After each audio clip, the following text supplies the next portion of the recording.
اعوذ باللہ من الشیطان الرجیم بسم اللہ الرحمن الرحیم۔ السلام علیکم محترم ناظرین، امید کرتے ہوں آپ سب خیریت سے ہوں گے۔ Welcome to Maria Islamic world. آج کا ہمارا واقعہ ہے حضرت محمد مصطفیٰ صلی اللہ علیہ وآلہ وسلم کی شان مبارک۔ تبوک سے واپسی سفر پر آپ صلی اللہ علیہ وآلہ وسلم سوئے ہوئے تھے۔ دور کنارے پر ایک ککر کا درخت تھا۔ وہ زمین کو چیرتے ہوئے آپ صلی اللہ علیہ وآلہ وسلم کے پاس آیا۔ کچھ دیر آپ صلی اللہ علیہ وآلہ وسلم کے سرہانے کھڑا رہا۔ کچھ دیر کھڑا رہنے کے بعد پھر واپس وہ اپنی جگہ پر چلا گیا۔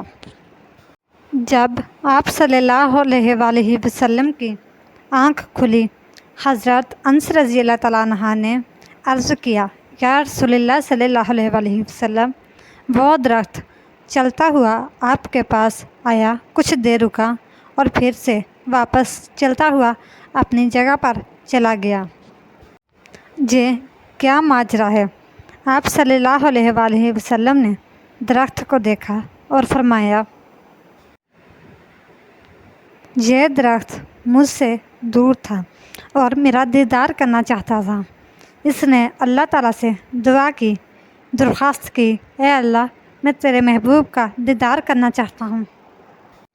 تو اللہ نے اسے اجازت دے دی، تو وہ چلتا ہوا میرے پاس آیا، میرا دیدار کیا اور پھر سے واپس اپنی جگہ پر جا کر فکس ہو گیا۔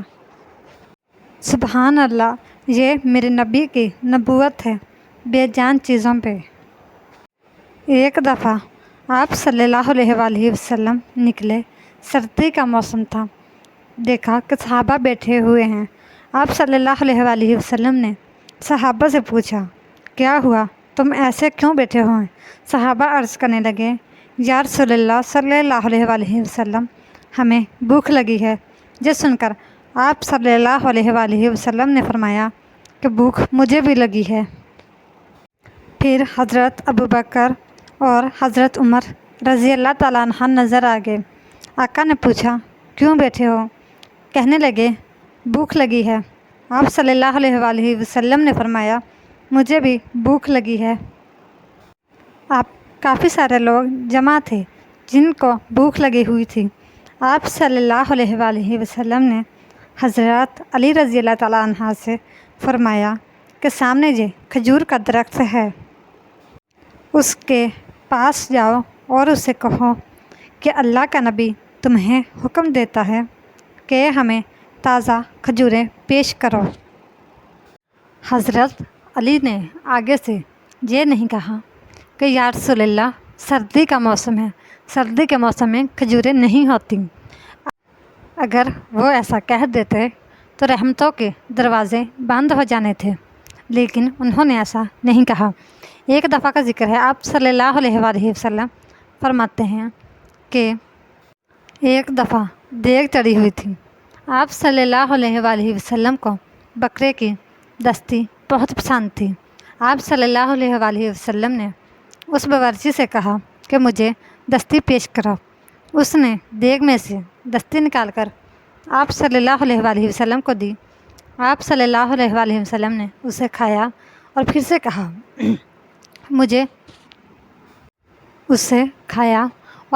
کہا، کہ مجھے بکرے کی دستی دو۔